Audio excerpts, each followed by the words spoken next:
Sometimes the deepest betrayals wear a tuxedo and arrive late to your celebration. And sometimes, even the most radiant woman finds herself staring into a mirror, trying to believe that tonight, just maybe, love might find its way back. Before we begin the story, let us know where you're watching from by leaving a comment below. If you enjoyed this video, don't forget to like and subscribe. Have a wonderful day. Enjoy the story. Naomi Green stood before the full-length mirror, smoothing the crimson gown against her curves. The color complemented her rich chestnut skin perfectly, making her feel radiant. Despite the anxiety twisting in her stomach, tonight was special. Her 31st birthday and first wedding anniversary with Christopher, celebrated together at the Halcyon Club's grand ballroom. Just perfect, she whispered, adjusting the silver necklace at her throat, her mother's necklace, the last gift before cancer took her 2 years ago. The mirror reflected a woman of undeniable beauty. Almond-shaped eyes, high cheekbones, and full lips painted a soft rose. Her natural curls were styled in an elegant updo, with carefully arranged tendrils framing her face. Her phone chimed with a message from the event planner, confirming everything was set up to her specifications. Naomi exhaled slowly, trying to release the tension that had been building for weeks. "He'll be there," she assured her reflection. He promised. Their first year of marriage had started like a fairy tale. Christopher Bellamy, with his charismatic smile and ambitious vision, had swept into her life and dazzled her with his attention when she was still mourning her mother's death. The handsome investment strategist had pursued her relentlessly after they met at a charity event showcasing her interior architecture work. Their whirlwind romance culminated in a wedding that, while not extravagant, had felt perfect to Naomi. The problems began 6 months ago when Christopher's firm took on several high-risk accounts and the pressure changed him. Late nights became the norm. When he was home, he was distracted and short-tempered. The warm glances and passionate evenings dwindled, replaced by clipped exchanges and separate bedtimes. Naomi told herself it was just a rough patch. All marriages had them. Tonight would change everything. Naomi had spent weeks planning the celebration to remind Christopher of what they once shared. She'd invited 100 guests, carefully mixing their friends, coworkers, and family. The menu featured Christopher's favorite dishes. The band knew his preferred songs. The entire evening celebrated not just their anniversary, but the promising life ahead. Most importantly, she had the watch. Naomi opened her jewelry box and removed a sleek black case. Inside, nestled in midnight velvet, was a limited edition Mortenson's timepiece with a sapphire-encrusted bezel, Christopher's dream watch. She had caught him admiring it months ago, his eyes lingering even as he joked about the outrageous price. It had cost Naomi her most treasured asset, the small plot of land in rural Virginia her mother had left her. The property meant far more than just dirt and trees. It was where she and her mother had picnicked every summer under a vast willow tree, where they'd laid out blankets to watch meteor showers and dream aloud, where her mother had planned to build a retirement cottage, sketching plans Naomi later refined in her professional training. "I know you understand, Mama," Naomi whispered, touching the silver necklace. "You always said true love was worth any sacrifice." Her chest tightened as she recalled the day. She signed the sale papers. The developer had already marked the old willow for removal to make way for luxury homes. When she asked if they might preserve it, he laughed and called it just another tree. But that tree was where her mother's ashes were scattered, per her specific request, to remain in the place she loved most. Naomi shoved the painful memory aside. The sacrifice would be worth it if it brought back the man she had fallen in love with. Her doorbell rang, signaling the car service. With one final glance in the mirror, Naomi tucked the watch case into her clutch and headed out. The butterflies in her stomach were no longer from anxiety, but hope. The Halcyon Club's grand ballroom had been transformed under Naomi's meticulous direction. Crystal chandeliers bathed the room in a warm glow. Ivory linens covered the tables, adorned with towering arrangements of crimson roses in silver vases. Candles cast intimate pools of light, and a string quartet played gently by the dance floor, which remained empty as guests mingled. During cocktail hour, Naomi stood near the entrance, greeting arrivals with a gracious smile that masked her growing concern. It had been 45 minutes, and Christopher had yet to appear. "The man of the hour still stuck at the office?" asked Talia, Naomi's best friend since their undergrad days, as she approached with 2 glasses of champagne. "Apparently," Naomi replied, taking a small sip. "He texted that he's wrapping up a meeting and will be here soon." Talia's look betrayed her skepticism, but she said nothing. "Happy birthday, girl, and happy anniversary. You've created something beautiful here." "Thank you." Naomi's gaze swept the room. Pride, for a brief moment, displaced worry. Everything was perfect, just waiting on her husband to complete the picture. As if summoned, a murmur at the entrance pulled their attention. Christopher had arrived, but Naomi's relief quickly faded into concern. His tie was crooked, his hair disheveled, and his gait was just unsteady enough to suggest he'd been drinking. He scanned the room until his eyes landed on Naomi. "There she is," he said loudly. "The birthday girl and anniversary wife." He approached her with none of his usual polish, planting a perfunctory kiss on her cheek, the scent of expensive bourbon unmistakable. "You made it," Naomi said softly, reaching up to adjust his tie. He recoiled. "Of course I made it. Wouldn't miss my own anniversary party, would I?" There was an edge in his voice that sent a chill down Naomi's spine. "Everyone's here," she said, trying to maintain composure. "Your partners from the firm, my design clients, even your mother made it in from Philadelphia." "Wonderful," Christopher replied flatly, grabbing a glass of champagne and knocking it back in one go. He grabbed a champagne flute and downed it in one swallow. "Shall we begin the festivities? Isn't there some kind of program for the evening?" Talia squeezed Naomi's arm supportively before drifting away, giving the couple space. Naomi took a deep breath, pushing her unease aside. This was their night. She wouldn't let Christopher's mood ruin it. "Dinner will be served soon," she explained. "I thought we might say a few words to our guests first, thank them for coming." "Perfect. I have quite a few words to say." Something in Christopher's tone made Naomi's skin prickle with unease. Before she could respond, he was striding toward the small stage where the quartet played, signaling for them to stop. Naomi followed, her heart pounding against her ribs. This wasn't the plan. They were supposed to speak together, share memories of their first year, but Christopher was already taking the microphone, tapping it twice to make sure it worked. "Good evening, everyone," he began, his voice echoing through the now hushed ballroom. "Thank you all for coming to this elaborate celebration." He gestured grandly at the decorations, a flicker of something like disdain crossing his face. Naomi stood at the edge of the stage, frozen as Christopher continued. "My wife went to extraordinary lengths to mark our first anniversary." He put a sharp emphasis on extraordinary, turning it into something accusatory. "Naomi has always been one for grand gestures, for appearances, for showing the world what a perfect couple we are." A murmur rippled through the crowd. Naomi felt the blood drain from her face. "Christopher," she whispered, stepping forward. "What are you doing?" He ignored her, his attention fixed on the now visibly uncomfortable guests. "The truth is, there's nothing to celebrate tonight. Our marriage has been a mistake from the beginning, a business arrangement that's outlived its usefulness." The room went deadly silent. Naomi felt as though she'd been plunged into ice water, her body numb with shock. Her chest rose and fell rapidly, lungs suddenly incapable of holding air. The faces in the crowd seemed to blur together, every whisper feeling like a dagger, every pair of eyes a witness to her unraveling. "You see," Christopher continued, his tone colder now, "I married Naomi because she had connections in the design world that helped my investment strategy. She married me because she thought I could give her the status and security she craved." He looked directly at Naomi now, his brown eyes devoid of emotion. "But I've realized no amount of expensive parties or desperate attempts to impress me can make this charade worth continuing." Naomi couldn't breathe. Her vision blurred as tears threatened, but she blinked them back fiercely, refusing to fall apart in front of a room full of stunned onlookers.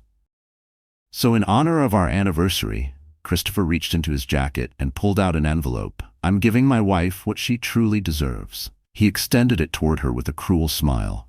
"Divorce papers. Naomi, consider yourself served." The envelope dropped to the stage between them. Naomi stared at it, unable to process the scale of the humiliation unfolding. Her clutch, containing the watch she had sacrificed her mother's land to buy, now felt unbearably heavy. Every ounce of meaning she had poured into this night, into this hope, shattered like crystal on marble. She was standing in the ruins of her last attempt to be seen, to be loved. "Did you really think a watch would fix everything?" Christopher asked, his voice now quieter, but still amplified by the microphone. "Did you think I wouldn't find out you sold that land your mother left you? The land with the tree where her ashes were scattered?" He shook his head with mock sympathy. "Pathetic, just like this marriage." At the mention of her mother's ashes, something inside Naomi shattered. The tears she'd held back spilled over. The silver necklace at her throat, her mother's, burned against her skin. The room spun as whispers erupted among the guests. Faces blurred together, pitying, shocked, some even entertained by her public humiliation. She took an unsteady step backward, nearly stumbling off the stage. "I suggest everyone enjoy the expensive dinner my soon-to-be ex-wife has provided," Christopher concluded, setting down the mic. "Consider it her parting gift to us all." He descended the stage without another glance at Naomi and headed for the exit. The silence left in his wake was deafening, broken only by the soft thud of Naomi's purse hitting the floor. The black watch case tumbled out across the polished wood. A sob escaped her as she sank to her knees, no longer able to maintain composure. The beautiful crimson dress pooled around her like spilled wine as she covered her face, shoulders trembling with grief and humiliation. She had designed every detail of this night to be a memory of joy. Now it would be the moment her world was raised in full view. Through the haze of her breakdown, Naomi became vaguely aware of movement nearby. Talia's voice sharp with protective fury, others stepping forward but hesitating, unsure how to respond. Then, unexpectedly, a gentle hand touched her shoulder. She looked up through tear-blurred vision at a face she didn't recognize. A tall man with kind hazel eyes and broad shoulders, impeccably dressed in a tailored navy suit. His expression held no pity, only quiet understanding that somehow pierced her shame. "May I?" he asked softly, offering her a pristine handkerchief. Naomi accepted it silently, pressing the soft fabric to her cheeks. The stranger knelt beside her, shielding her somewhat from the stares of the crowd. "My name is Caleb Monroe," he said, his voice a deep, calming baritone. "I was invited by a mutual friend. I've never witnessed such cruelty displayed so publicly." Naomi tried to speak, but another sob caught in her throat. Caleb's hand remained steady on her shoulder, an anchor in the storm. "What that man did was inexcusable," he continued, his voice calm, but fire burned in his eyes. "No one deserves to be treated that way, especially not someone who clearly poured their entire heart into this evening." Somehow his words broke through the fog of Naomi's shock. She drew a shaky breath, finally finding her voice. "I just wanted to save our marriage," she whispered, her fingers instinctively reaching for the necklace at her throat. "I gave up all I had left of her." "Some things aren't meant to be saved," Caleb replied, "and some people aren't worthy of the salvation offered to them." He reached down, picked up the watch case, and gently closed it before returning it to her hands. "Someone who would use your mother's memory as a weapon doesn't deserve any sacrifice." A flicker of personal pain crossed his face before his composure returned. Before Naomi could answer, a commotion near the ballroom doors drew their attention. Christopher had returned, his face flushed with fury as he stormed toward the stage.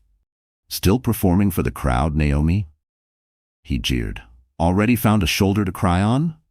Caleb rose to his full height, positioning himself squarely between Naomi and her husband. Two security guards flanked him, their postures firm and protective. "Tomorrow night. Your name was on the guest list from your work with their design committee last year. I hope you'll attend. The world deserves to see your light, even when you feel most in shadow." Naomi stared at the message, her heart unexpectedly racing. How had he gotten her number? How did he know about her museum committee work? The questions should have unsettled her, but instead, a strange flutter stirred inside, something she hadn't felt in months. Curiosity. Interest. The faintest flicker of anticipation. The gala was a glittering event. The museum's grand hall had been transformed into an enchanted forest, delicate light installations casting the illusion of stars above. Naomi had nearly canceled a dozen times, but Talia's insistence and her own stubborn refusal to let Christopher reduce her to a recluse had prevailed.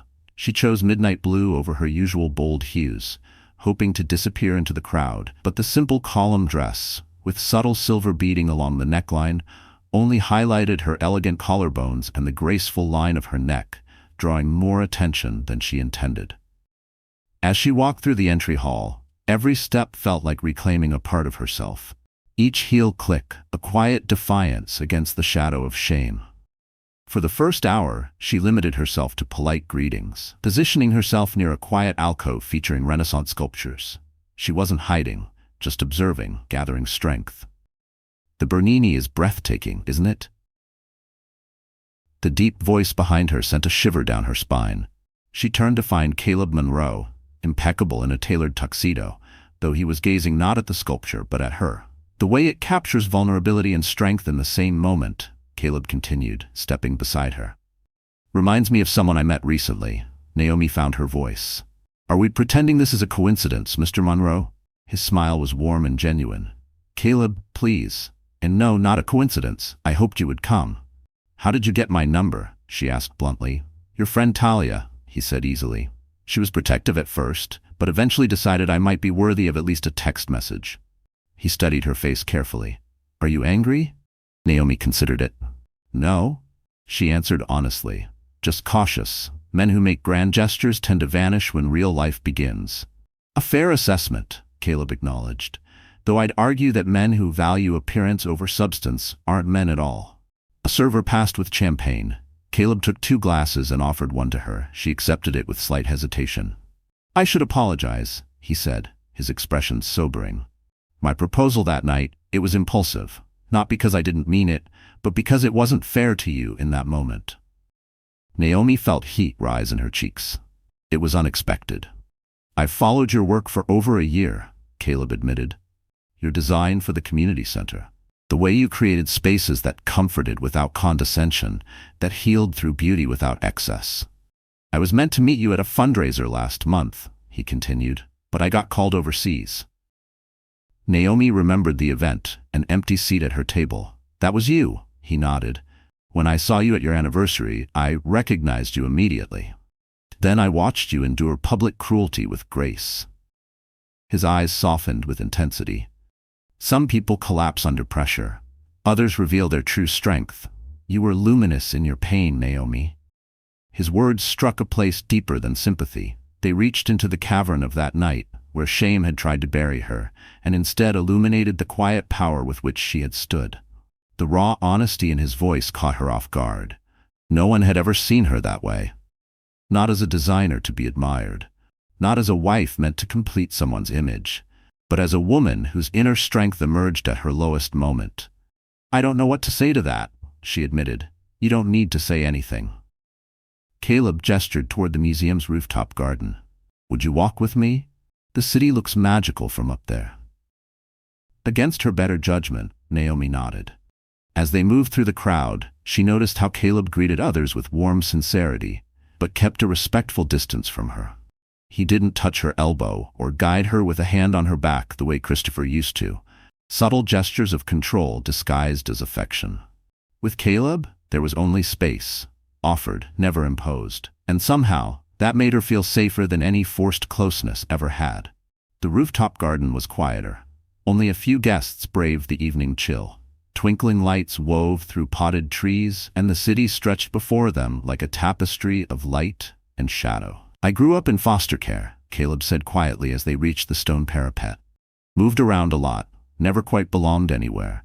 I learned early how to recognize genuine souls. They were rare and precious."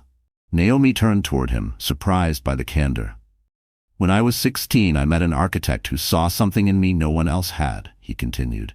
"He mentored me, helped me apply to college, taught me how to transform not just spaces, but lives." His gaze drifted, caught in memory. "He taught me that recognizing value in others isn't just kindness, it's wisdom." "Is that what you were doing that night?" Naomi asked. "Recognizing value?" "Yes," Caleb answered simply. "And no." He turned fully to face her. "Naomi, I won't pretend my reaction to you was purely professional. There was something else, something I've never experienced before." From his inside jacket pocket, he drew a small box. Naomi's heart skipped. For a wild moment, she feared he might be pulling out another ring, but inside was a delicate silver compass on a chain. "My first real proposal," Caleb said softly, not offered in the heat of a moment, but with clarity. He held up the compass. "When I was a child, feeling lost was constant. The only thing I could count on was this, knowing north would always be north, even when I couldn't see the stars, even when everything else changed." He extended the box to her. "I'm not asking for marriage tonight. I'm asking for the chance to show you, not all men are like Christopher. Tomorrow night. Your name was on the guest list from your work with their design committee last year. I hope you'll attend. The world deserves to see your light, even when you feel most in shadow." Naomi stared at the message, her heart racing unexpectedly. How had he gotten her number? How did he know about her museum committee work? The questions should have alarmed her, but instead she felt a flutter of something she hadn't experienced in months. Curiosity, interest, the faintest spark of anticipation. The gala was a glittering affair. The museum's great hall had been transformed into an enchanted forest, delicate light installations casting the illusion of stars overhead. Naomi had nearly canceled a dozen times, but Talia's insistence and her own stubborn determination not to let Christopher reduce her to a recluse had won out. She wore midnight blue instead of her usual bold colors, hoping to blend into the background. But the simple column dress, with subtle silver beading along the neckline, only emphasized her elegant collarbones and the graceful curve of her neck, drawing more attention than she'd intended. For the first hour, she kept conversation to a minimum, offering polite greetings while positioning herself near a quiet alcove showcasing Renaissance sculptures. She wasn't exactly hiding, just observing, gathering strength. "The Bernini is breathtaking, isn't it?" The deep voice behind her sent an involuntary shiver down her spine. She turned to find Caleb Monroe, impeccable in a tailored tuxedo, regarding not the sculpture, but her. "The way it captures vulnerability and strength in the same moment," Caleb continued, stepping beside her. "It reminds me of someone I met recently." Naomi found her voice. "Are we pretending this is a coincidence, Mr. Monroe?" His smile was warm, genuine. "Caleb, please, and no, not a coincidence. I hoped you'd come." "How did you get my number?" she asked directly. "Your friend Talia. She was protective at first, but eventually decided I might be worthy of at least a text message." He studied her face carefully. "Are you angry?" Naomi considered the question. "No," she answered truthfully. "Just cautious. Men who make grand gestures tend to disappear when real life resumes." "A fair assessment based on your experience," Caleb acknowledged, "though I could argue that men who value appearance over substance aren't really men at all." A server passed with champagne. Caleb took 2 glasses, offering one to Naomi, who accepted it hesitantly. "I should apologize," he said, his expression growing more serious. "My proposal that night was impulsive, not because I didn't mean it, but because it wasn't fair to you in that moment." Naomi felt heat rise to her cheeks. "It was unexpected." "I've followed your work for over a year," Caleb admitted. "Your design for the community center, the way you created spaces that comforted without condescension, that healed through beauty without ostentation. I was supposed to meet you at a fundraiser last month," he said, "but business took me overseas." Naomi remembered the event, the empty seat at her table. "That was you?" He nodded. "When I saw you at your anniversary, I recognized you immediately. Then I watched you endure unimaginable cruelty with such dignity." He trailed off, his eyes intense. "Some people collapse under pressure. Others reveal their true strength. You were luminous in your pain, Naomi." The raw honesty in his voice made her breath catch. No one had ever seen her that way. Not as a designer whose work they admired, not as a wife who completed her husband's image, but as a woman whose character radiated through her darkest moment. "I don't know what to say to that," she admitted. "You don't need to say anything." Caleb gestured toward the museum's rooftop garden. "Would you walk with me? The city looks magical from up there." Against her better judgment, Naomi nodded. As they moved through the crowd, she noticed how Caleb greeted others with genuine warmth, but maintained a respectful distance from her. He didn't touch her elbow or rest his hand on her back as Christopher might have done to assert possession. The rooftop garden was quieter, with only a few guests braving the cool evening air. Twinkling lights wove through potted trees, and the city stretched out before them like a tapestry of light and shadow. "I grew up in foster care," Caleb said quietly, as they stood at the parapet. "Moved from home to home, never quite belonged anywhere. I learned to recognize genuine souls. They were rare and precious." Naomi turned to him, surprised by the personal confession. "When I was 16, he continued, I met an architect who saw something in me that no one else had bothered to look for. He mentored me, helped me apply to college, showed me how to transform spaces and lives." His gaze turned distant, remembering. "He taught me that recognizing value in others isn't just kindness, it's wisdom." "Is that what you were doing that night? Recognizing value?" Naomi asked. "Yes," Caleb said simply. "And no." He turned to face her fully. "Naomi, I won't pretend my reaction to you was purely intellectual admiration. There was something else, something I've never experienced before." From an inside pocket he withdrew a small box. Naomi's heart lurched, a wild part of her bracing for a ring. But when he opened it, she saw a delicate silver compass on a chain. "My first real proposal," Caleb said softly. "Not offered in the heat of the moment, but with intention." He held up the compass. "When I was lost as a child, my only constant was knowing that north would always be north. Even when I couldn't see the stars, even when everything else changed, that remained true." He extended the box toward her. "I'm not asking for marriage tonight. I'm asking for a chance to show you. Not all men are like Christopher. That love can be a compass, not a cage. That you deserve someone who sees your true worth and values it above all else." Naomi looked from the compass to Caleb's face, her heart racing. "I barely know you," she whispered. "Then know this," he said gently. "I will never rush you. I will never shame you. I will never make you feel less than the extraordinary woman you are." His voice softened. "And if all you can offer is friendship, I will treasure that gift and never demand more."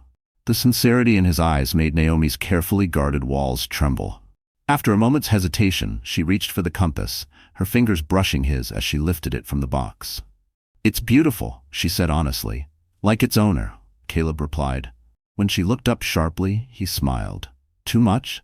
Despite herself, Naomi laughed, the first genuine laugh since that terrible night. "Definitely too much." His answering smile was brilliant. "I'll work on my delivery." As he took the necklace and moved behind her to fasten it, Naomi felt his presence like a shield against the cool night air. The compass settled against her skin, its weight unfamiliar but not unwelcome. "Thank you," she said, turning to face him again. "Not just for this, for that night, for seeing me." Caleb's expression softened. "Naomi Green, I'd be honored if you'd join me for dinner next week." "Just dinner?" "Just conversation, a proper beginning." Naomi touched the compass at her throat, feeling something fragile stir in her chest. Not love, not yet, but perhaps its earliest form, hope. "Yes," she said simply. "I'd like that." Chapter 3: The Rescue. 3 weeks had passed since the museum gala, where Caleb had given Naomi the compass necklace. Since that night, Naomi had cautiously agreed to a proper first date, a quiet dinner at a small French restaurant, where Caleb impressed her with his knowledge of architecture and genuine curiosity about her design philosophy. She had expected awkward pauses, but found herself surprisingly at ease in his company. Their second meeting was an afternoon at a local art exhibition, where Caleb confessed his complete confusion about modern art, endearing himself with unexpected vulnerability. "I can design buildings, but I can't decipher a canvas of colored squares," he admitted with a self-deprecating smile. That small moment of imperfection did more to earn Naomi's trust than any grand gesture. Their third encounter, a Sunday morning walk through the botanical gardens, revealed yet another layer. Caleb knew the Latin names of the plants, knowledge from a foster mother who had been a botanist. "The only one who actually cared," he explained quietly, hesitating before offering brief glimpses into foster homes where affection was rare or non-existent. Now, after a fourth meeting, dinner at his penthouse where he cooked for her.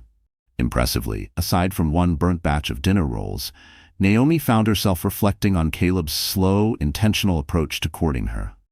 Unlike Christopher's whirlwind of charm and control, Caleb was building trust brick by brick, mindful of her still mending heart. Tonight, Naomi had stayed late at her studio, finalizing designs for a new community center project.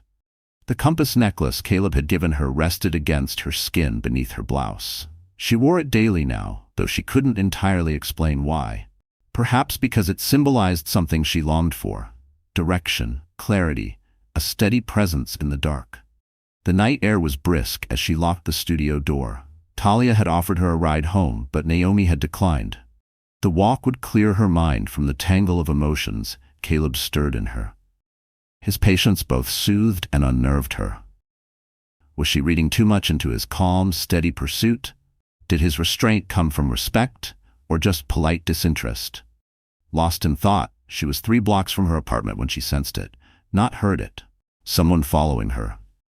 Quickening her pace, Naomi clutched her portfolio tightly to her chest, heart pounding.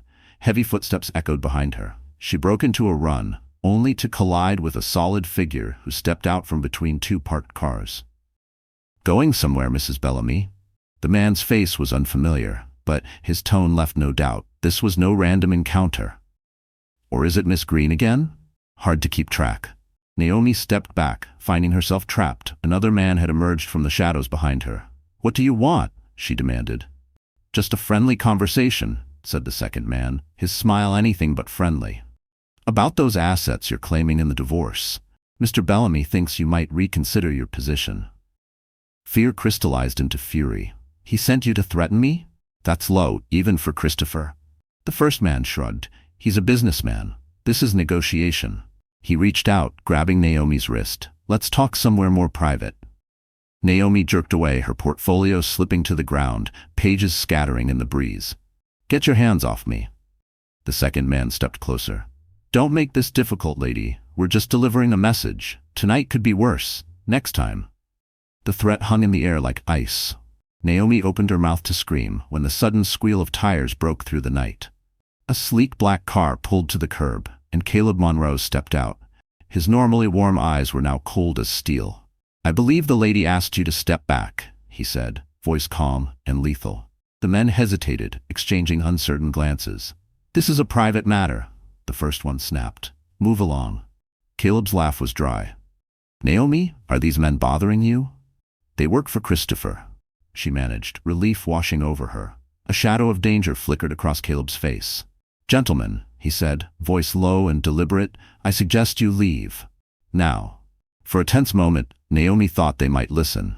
Then the first man reached into his jacket. A flash of metal caught the streetlight as he drew a knife. "The rich boy wants to play hero," he sneered. "Bad choice."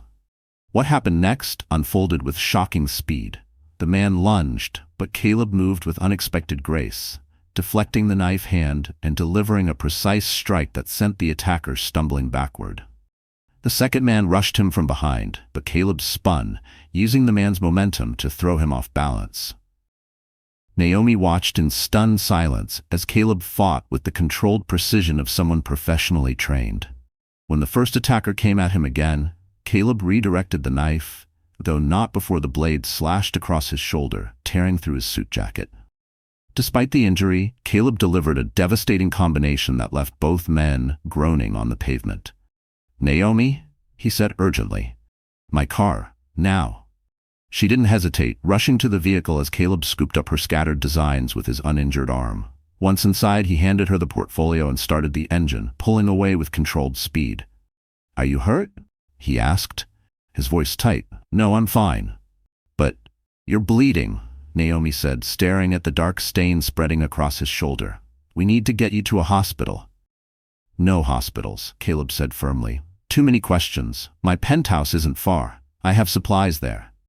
Despite her concern, Naomi nodded. The last thing she needed was a police report that might give Christopher more ammunition in their increasingly bitter divorce. Caleb's penthouse took up the top floor of a sleek high-rise overlooking the river. In any other moment, Naomi would have admired the clean architectural lines and thoughtful design, but now she followed him straight to the bathroom. He shrugged out of his ruined jacket and shirt with a grimace of pain. "First aid kit, under the sink," he directed, sitting on the edge of the marble tub. Naomi found it, surprisingly well stocked, and turned to find Caleb bare-chested before her. Despite the circumstances, she couldn't help but notice his athletic build. the defined muscles of his chest and abdomen, the smooth brown skin now marred by a 6-inch gash across his right shoulder. "It looks worse than it is," he assured her, seeing her expression. "Surface wound, but it needs cleaning." With trembling hands, Naomi dampened a cloth and gently began wiping away the blood. Caleb remained still, his only reaction a slight tightening around his eyes when she applied antiseptic. "How did you find me?" she asked, focusing on her task rather than their sudden physical closeness. "I was coming to your studio to surprise you," he admitted. "Saw you leaving. Thought I'd catch up. Then I noticed those men following you." Naomi's hands paused. "The way you fought. You've had training." A shadow crossed Caleb's face. "Foster care wasn't always in the safest neighborhoods. I learned to defend myself early. Later I studied martial arts formally." He hesitated, then added in a quieter voice, "I was 17 when I got this." He turned slightly, revealing a thin scar along his ribs. "Last foster home. The father was an alcoholic with a temper. He went after his 8-year-old daughter one night. I intervened. The admission was matter of fact. The act carried layers of unspoken pain. Naomi's heart ached at the revelation. "What happened to the girl?" she asked softly, resuming her careful ministrations. "My mentor, the architect who helped me get into college, took her in. She's a pediatrician now." A small, genuine smile softened his features. "We still have dinner once a month." Naomi finished cleaning the wound in silence, absorbing everything he'd shared. Caleb wasn't just the man who had once proposed marriage in a moment of gallant impulse. He was someone who had known pain, who had protected others long before he knew her. "Thank you," she whispered, applying the bandage. "Not just for tonight, for telling me about your past." Caleb caught her hand, stopping her movements. "Naomi, look at me." She raised her eyes to his and found them intense, brimming with emotion. "I will never let anyone hurt you," he said, each word deliberate and full of conviction. "But I need you to know something. I'm not perfect. I have scars, both visible and hidden. I have a temper. I keep it tightly controlled. I sometimes work too much and sleep too little." The candid honesty startled her. "Why are you telling me this now?" "Because I don't want you to see me as some fairy tale rescuer," he said earnestly. "If there's ever going to be something real between us, it needs to be between two flawed, real people. Not a white knight and a damsel." Naomi stared at him, suddenly aware of how close they were. Her standing between his knees, his bare chest in front of her, her hand still caught in his. The honesty in his eyes moved her more than any grand romantic gesture ever could. Caleb drew a ragged breath, his gaze flickering to her lips before he deliberately let go of her hands and leaned back slightly. "You should finish with that bandage," he said, his voice rough with restrained emotion. "Then I'll take you home." Naomi nodded, understanding what had just happened. He had wanted to kiss her, wanted it badly, but he had chosen to respect her, to protect her heart, rather than take advantage of her vulnerability. As she carefully finished applying the bandage, Naomi felt something shift inside her. Caleb Monroe hadn't just fought for her safety tonight, he was fighting for her emotional healing too, even from his own desires. When she was done, her fingers lingered on the bandage. "What if I don't want to go home? Just yet?" she asked softly. Caleb's eyes met hers, searching. "Naomi, I don't want you to feel obligated because I helped you tonight." "It's not obligation," she said gently, reaching up to touch the compass that rested beneath her blouse. "It's choice. My choice." Slowly, deliberately, she leaned forward and pressed her lips to his in a gentle kiss. The kiss. Caleb remained perfectly still for a heartbeat, then responded with exquisite tenderness, his hand rising to cradle her face as though she were made of the most precious porcelain. When they finally parted, both slightly breathless, Caleb rested his forehead against hers. "I've wanted to do that since the moment I saw you," he confessed. "Even when I was a mess of tears and smeared makeup?" she asked with a small, unexpected smile. "Especially then," he replied seriously, "because even in your most broken moment, your spirit shone through." Naomi drew back slightly, studying his face, the sincerity in his eyes, the careful restraint in his touch. This man was nothing like Christopher, whose charm had masked calculation. Caleb's strength was tempered with gentleness, his confidence with humility. "I'm not ready for everything," she admitted quietly. I'm still sorting through the ruins of one relationship, but I'd like to see where this path leads. Caleb smiled, and for a moment she saw the boy he must have been before life taught him caution. Open, hopeful, unguarded. I'm not asking for everything tonight, he assured her. Just the chance to walk beside you wherever the path goes. I'd like that, Naomi whispered, her hand finding his again. I'm beginning to think, she added softly, that sometimes the compass points exactly where you need to go. Naomi traced her fingers over the embossed letterhead of the legal document, hardly believing what she was reading. Her newest client, a prestigious hospitality group planning a boutique hotel, had abruptly terminated her contract. The carefully worded letter couldn't hide the truth. Christopher's influence had poisoned another professional relationship. That's the third one this month, she murmured, sliding the letter into a growing file of similar rejections. Tears of frustration pricked at her eyes. Her design business wasn't just her livelihood, it was her personal renaissance. After years of diminishing in her marriage, each project she lost felt like Christopher reaching from the past to strangle her future. Her phone chimed with a message from Caleb. Lunch today? I miss your smile. Despite the frustration, warmth bloomed in her chest. Their relationship had deepened naturally since that first kiss in his penthouse 2 weeks ago. Nothing rushed, nothing forced, just a steady, growing connection. Caleb had become her sanctuary in a storm of Christopher's making. Another canceled contract. Not feeling very smiley today, she replied. His response came immediately. My office, 10 a.m. Bring your portfolio. I have something to show you. Caleb's office occupied the top floor of a sleek glass tower downtown. Unlike Christopher's chrome and leather executive suite designed to intimidate, Caleb's space featured warm woods, living plants, and floor-to-ceiling windows that bathed the room in natural light. One wall displayed architectural models of his sustainable housing developments. He greeted her with a gentle kiss, his fingers briefly entwining with hers before leading her to a conference table where blueprints were spread out. What's this? Naomi asked, studying the plans. My newest project? Caleb replied, eyes bright with enthusiasm. A mixed-use development in the Riverside District, affordable housing, community spaces, retail, and a cultural center.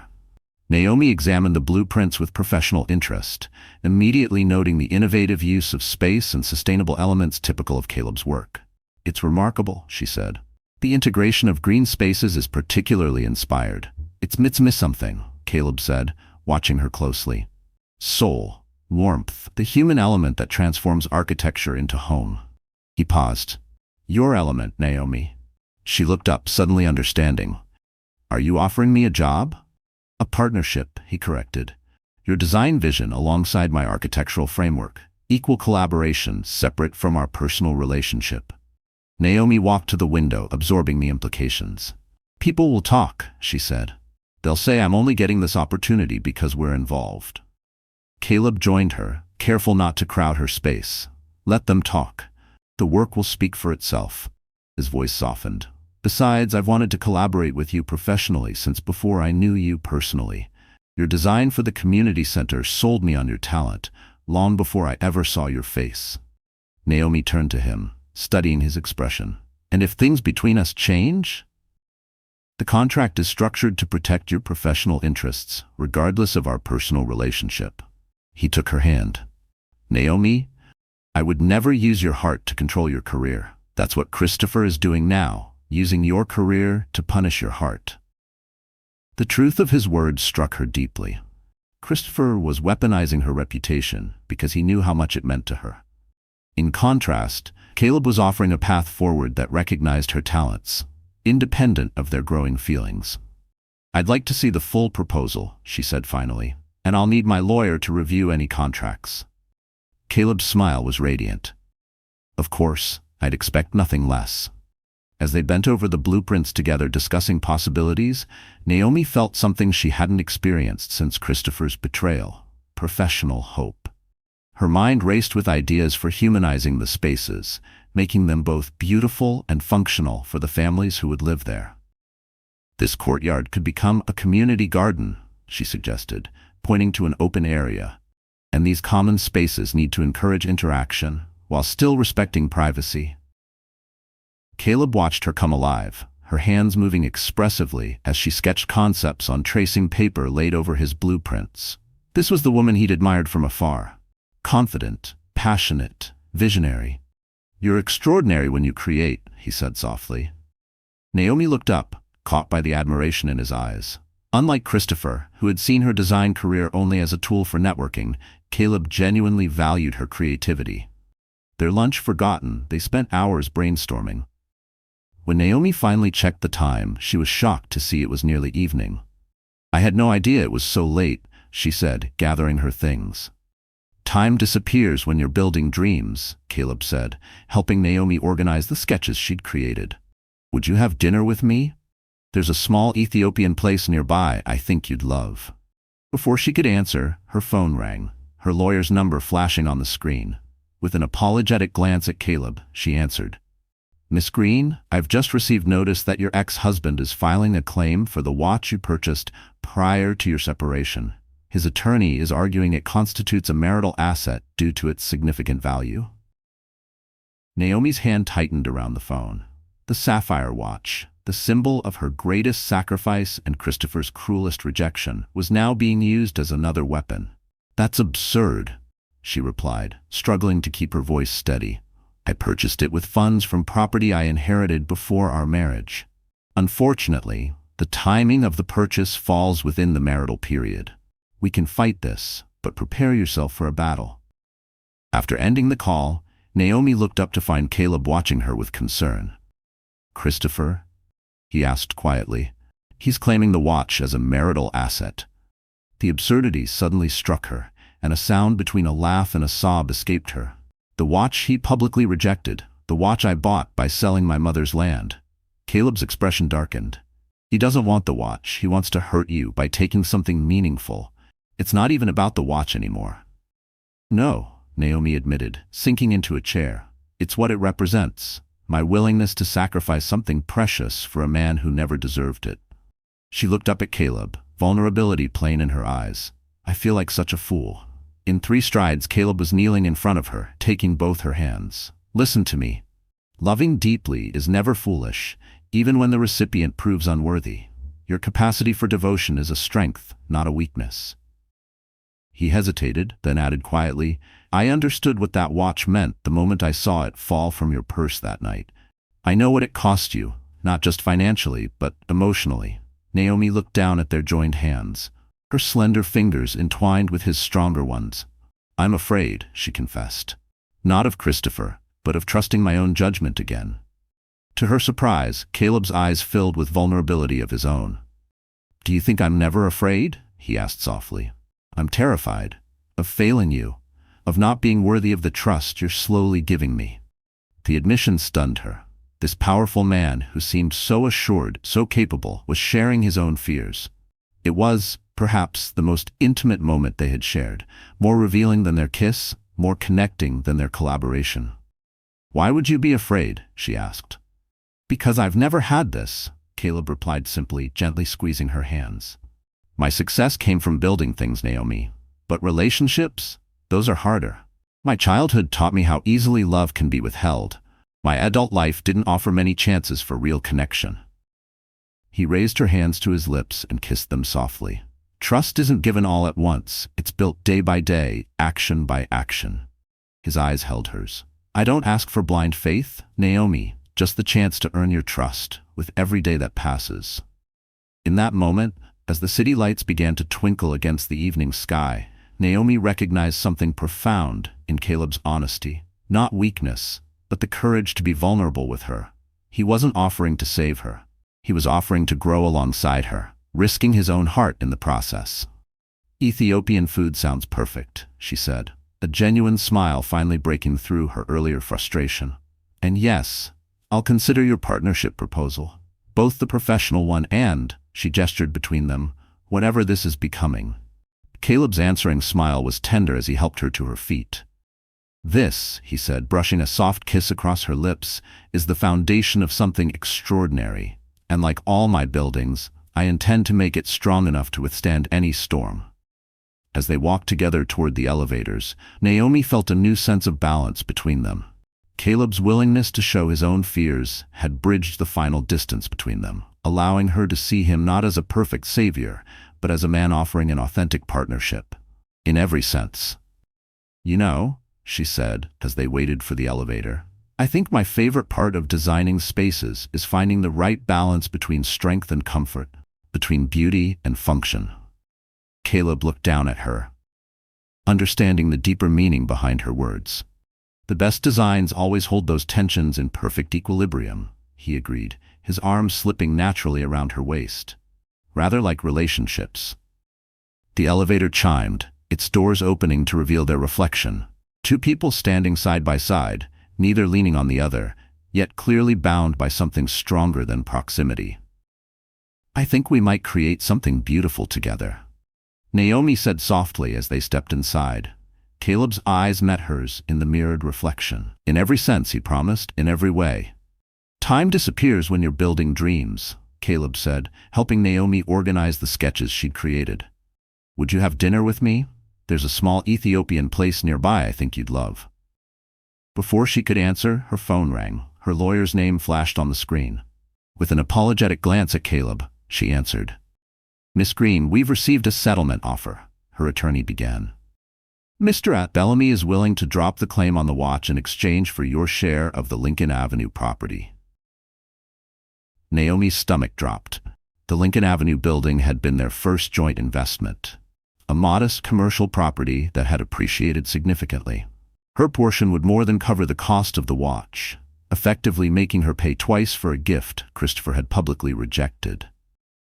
"He knows exactly what he's doing," she said bitterly, "making me choose between financial security and principle." After ending the call, she explained the situation to Caleb, whose expression darkened. "What will you do?" he asked gently, careful not to impose his opinion. Naomi gazed out at the city skyline. "Part of me wants to fight on principle alone, but another part just wants this connection to him severed at any cost." Caleb stepped closer, gently tilting her chin until their eyes met. "Whatever you decide, I'm with you, but remember this. Objects hold only the power we give them." His words struck her with unexpected clarity. The watch, her mother's land, the Lincoln Avenue property, they were all just things. What mattered was freeing herself from Christopher's emotional manipulation. "I'm going to accept the settlement," she decided. "Not because he's won, but because I refuse to let him occupy any more space in my life." Caleb's smile was filled with quiet pride. "That's my brave Naomi." As twilight fell over the city, they walked the perimeter of the rooftop garden, discussing their vision for the grand opening. Despite her curiosity about Caleb's surprise, Naomi found herself grounded in the moment, grateful for how far she had come. The next 8 weeks flew by in a whirlwind of planning and construction. Naomi rarely saw Caleb outside of project meetings. He was mysteriously preoccupied with what he only described as preparations. The settlement with Christopher was finalized, and while it stunned financially, the emotional relief was invaluable. The night of the grand opening arrived on a crisp, early autumn evening. The development, named Horizon Haven as a subtle nod to rebirth, stood complete in its understated brilliance. Warm lighting bathed the architecture, while Naomi's interior design made each space feel both refined and deeply human. "You look breathtaking," Talia said, helping Naomi with final touches in a private room set aside for them. Naomi smoothed the silk of her gown, a deep sapphire that perfectly complemented her skin tone. "I'm nervous, and I don't even know why. I've presented designs before." "Maybe because this one matters more," Talia replied, adjusting the compass necklace Naomi still wore every day, not just professionally. Before Naomi could respond, there was a knock at the door. A young woman entered, holding a small box wrapped in silver ribbon. "Miss Green, Mr. Monroe asked me to deliver this to you before you join the guests." Alone again, Naomi opened the box carefully. On top of the tissue paper sat a folded note in Caleb's handwriting. "Naomi, tonight we celebrate not just a building risen from empty space, but a woman risen from heartbreak, stronger and more beautiful than before. Before you join me, I ask you to follow the path marked with silver ribbons. Take your time. Each stop has meaning. Yours in all ways, Caleb." Intrigued, Naomi followed the ribbon tied to the doorknob. It led her down a quiet corridor where photographs lined the walls, images of the project's progress. But among them were more intimate photos. Naomi laughing during a site visit, bent over blueprints, standing beside Caleb as the first foundation walls went up. The path continued into the central courtyard, now transformed into a striking art installation. At its center stood a sculptural compass rose, inlaid in stone. Pathways stretched in 8 directions, each lined with small displays, architectural models, fabric swatches from her designs, the bloodied handkerchief Caleb had offered her that first terrible night. Their story rendered in memory and art. At the northern point of the compass stood Caleb, radiant in a tailored suit. His eyes found hers across the courtyard. Only then did Naomi notice that guests were present, standing silently along the perimeter, watching. She walked the path toward him, breath-catching. When she reached him, Caleb took both her hands, his expression open and vulnerable. "Naomi Green," he began, his voice steady though thick with emotion. "Twice before, I've asked for your hand, each time knowing you weren't ready. First in a moment of protective instinct, then as a promise of patient devotion." Naomi's heart pounded. She knew what was coming. "This third time," Caleb continued, gesturing around them, "I ask with the certainty that comes from building something real, together. This compass rose symbolizes our journey. How we found direction together when both our lives were in chaos." Caleb released one of Naomi's hands to withdraw a small box from his jacket pocket. "You once sacrificed your heritage for a man who couldn't recognize its value," he said softly. "I can never replace what was lost, but I offer instead a future built on mutual respect and profound love." Kneeling before her, Caleb opened the box to reveal not a traditional diamond ring, but a band of warm gold inset with a small piece of polished wood. "This ring contains wood from the land your mother left you," he explained, his voice rough with emotion. "I tracked down the developer who purchased it and asked for a small piece of the willow tree that stood there." Naomi gasped, tears welling in her eyes. "How did you know about the tree?" "You mentioned it once, how you and your mother would picnic under it in the summers," he replied. "Some things are worth preserving, even as we build new dreams." Taking her left hand, Caleb looked up at her with unwavering certainty. "Naomi Green, will you marry me? Will you build a life with me as equal partners, in work and in love? I promise to cherish your strength as much as your vulnerability, and to support your independence while offering my heart's complete devotion."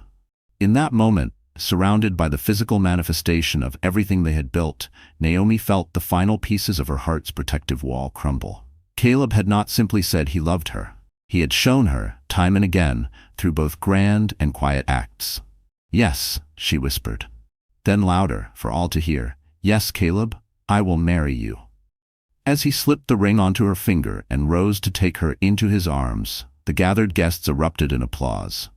Their kiss was tender and passionate, a promise of the life they would create together. Later, as they mingled with guests to celebrate both the project's completion and their engagement, Caleb kept Naomi close by his side. His gaze rarely straying from her face. "Was this your plan all along?" she asked, her fingers brushing the ring that felt more precious than any diamond.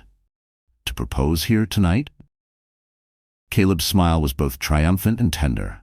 "From the moment you agreed to this partnership, I hoped it would lead to a more permanent one." He kissed her temple. "Third time's the charm, they say." Naomi leaned into him, finally at peace with both her past and her future. "The compass always pointed to you," she said softly. "I just needed time to trust its direction." Chapter 6: New Beginnings. The transformation in Naomi's life over the 2 months since accepting Caleb's proposal amazed even her closest friends. The woman who once crumbled under public humiliation now moved through the world with quiet confidence, her hand often brushing the wooden ring that connected her past with her future. "I barely recognize you," Talia said one afternoon as they reviewed wedding plans in Naomi's newly renovated design studio, a space Caleb had helped her secure after Christopher's vindictive actions had forced her to leave her former office. "And I mean that in the best possible way." Naomi smiled, glancing at the mood board they'd created for the intimate spring ceremony. "I barely recognize myself sometimes," she admitted. "It's not just Caleb, though he's a big part of it. It's remembering who I was always meant to be." The woman who had married Christopher was still grieving her mother, seeking security and validation in a relationship that gave neither. The woman who would marry Caleb had rediscovered her strength first and chosen a partner who amplified it, not diminished it. Her phone chimed. Meeting finished early. Dinner at Bissett's? I have news. Go, Talia urged, seeing Naomi's expression brighten. The flowers can wait. Bissett's was their place, the cozy French restaurant where they'd had their first real date after the museum gala. The owner greeted Naomi by name and led her to their private corner table where Caleb was already waiting, his face lighting up when he saw her.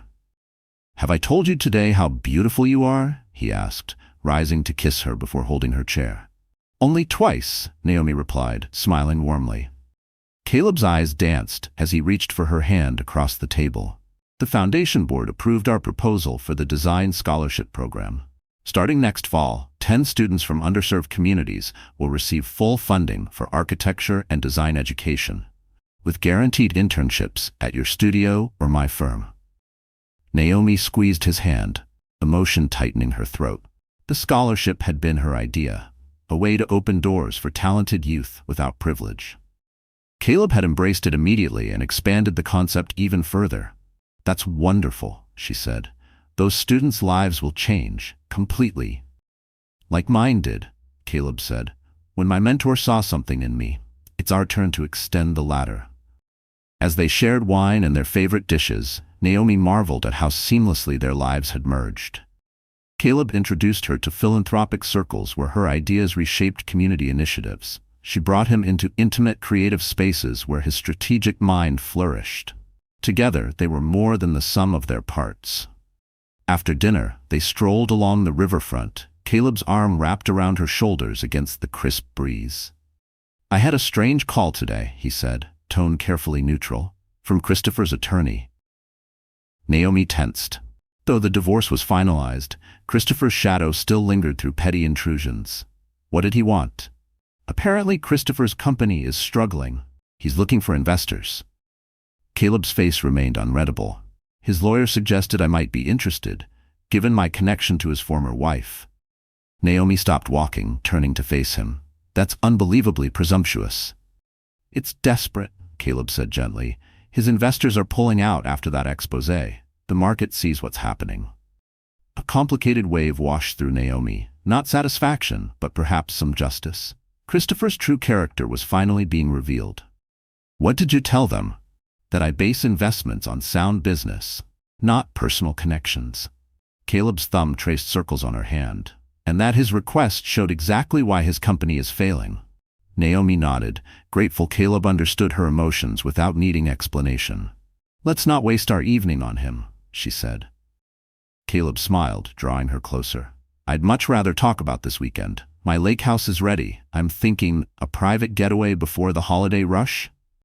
The lake house was Caleb's sanctuary, a modernist retreat nestled in the woods, 2 hours from the city. Naomi had only visited once before, during a summer thunderstorm that had trapped them indoors for 2 days. The memory of those rain-soaked hours, explored in each other's arms, brought heat to her cheeks. "I'd love that," she replied, her voice dropping to a more intimate tone that made Caleb's eyes darken. His kiss remained respectful of their public setting, but it carried a clear promise of passion to come. "Should we head home?" he murmured against her lips. Home. The word had taken on new meaning. 3 weeks ago, Naomi had moved into Caleb's penthouse, though she still kept her old apartment as a private studio. The transition had been surprisingly seamless. Caleb had cleared half his closet for her and encouraged her to rearrange furniture and make the space her own. "Yes," she agreed, suddenly eager for the privacy that would let her show, not just tell him, how deeply her love had grown. The lake house welcomed them with sweeping views of autumn foliage reflected in still waters. Caleb had arranged everything. The kitchen stocked with their favorite foods, fresh flowers in the bedroom, the fireplace ready to be lit. After a walk along the shoreline, they returned as the sunset painted the sky in spectacular hues of orange and pink. Caleb opened wine while Naomi prepared a simple dinner, the two of them moving around the space with the easy synchronicity of partners who had learned each other's rhythms. "I've been thinking," Naomi said as they lingered over dessert, the fire casting a warm glow across the sleek living space. "About my birthday next year." Caleb's expression softened. He knew the date still carried painful memories. Her birthday had once shared meaning with what would have been her second wedding anniversary with Christopher, a date now tied to public humiliation. "What about it?" he asked gently. "I want to reclaim it, make new memories." She reached for his hand. "I want us to get married on my birthday." Surprise and pleasure crossed Caleb's face. "Are you sure? We could choose any date." "I'm sure," Naomi said firmly. "I don't want that day to belong to pain anymore. I want it to represent our beginning, not my ending with Christopher." Caleb rose, pulling her into his arms with sudden emotion. "Naomi Green," he murmured into her hair, "you continue to astonish me with your courage." She looked up at him, her eyes sparkling. "Is that a yes?"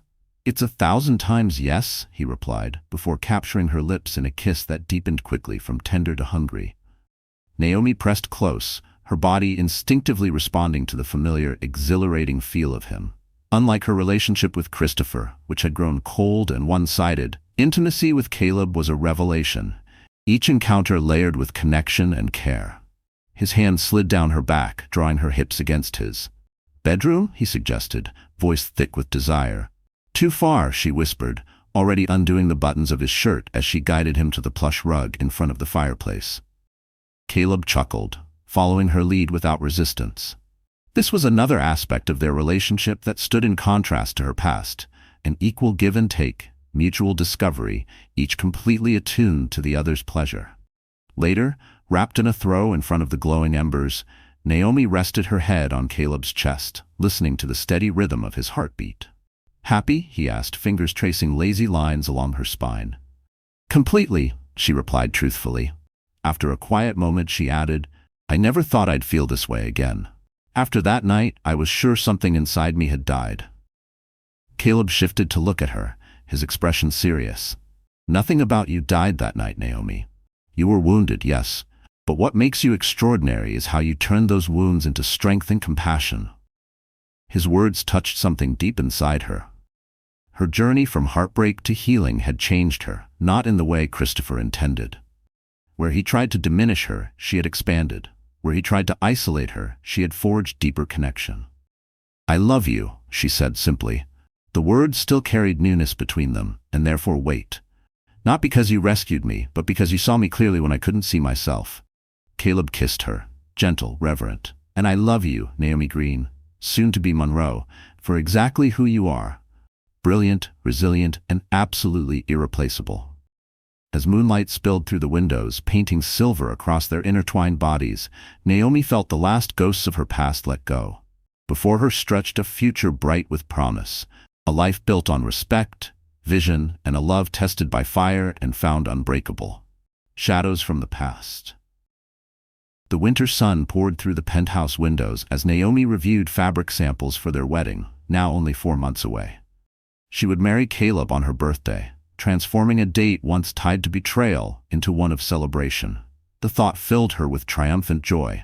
Her phone buzzed with an unknown number. Normally, she would let it go to voicemail, but with wedding planning in full swing, she answered, just in case it was a vendor. "Naomi Green," she answered, her tone professional. There was a moment of silence. Then a voice she hadn't heard in months responded. "Naomi." Not Christopher. A woman's voice. "Who is this?"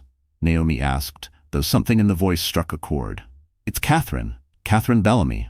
Naomi's grip tightened on the phone. Catherine, Christopher's mother. The elegant, reserved woman who had always kept Naomi at a polite distance during her marriage. "Mrs. Bellamy," Naomi acknowledged, keeping her tone even. "This is unexpected." "I know," Catherine replied, her voice holding unfamiliar hesitation. "I wouldn't have called, but there are things you should know. Things about Christopher." Naomi closed her eyes, forcing herself to breathe.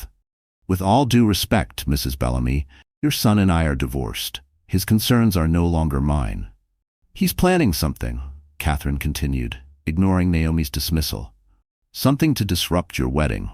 I overheard him on the phone with his attorney, discussing ways to delay your divorce settlement, possibly even challenge the finality of the divorce itself." Cold unease seeped through Naomi's veins. The divorce had been finalized months ago, but Christopher had resources and connections that could still create complications. "Why are you telling me this?" Naomi asked, suspicious of this unexpected alliance. Catherine's sigh carried across the line. "Because what he did to you that night was unforgivable. Because I raised him better than that." A pause. "And because I found out what he made you sell to buy that watch." Naomi's free hand moved instinctively to her mother's necklace, the only heirloom she had left. "Your mother's land," Catherine continued softly. "I remember how you spoke about it during our first family dinner, how she planned to build her dream home there someday, how you used to picnic under the willow tree." Tears pricked Naomi's eyes. She hadn't realized Catherine had been listening, or remembered those details. "I lost my own mother young," Catherine added, her voice growing stronger. "I know what those connections mean, what Christopher did, forcing you to sacrifice that legacy, then throwing it back in your face. That was cruelty beyond comprehension." Naomi sank onto the sofa, absorbing the unexpected revelation. "I appreciate the warning, Mrs. Bellamy." Catherine, the older woman, corrected gently. "And there's more. I believe he's been having you followed. I found receipts from a private investigator in his study during a visit last week." A chill ran down Naomi's spine. She had occasionally felt watched over the past few weeks, but dismissed it as paranoia.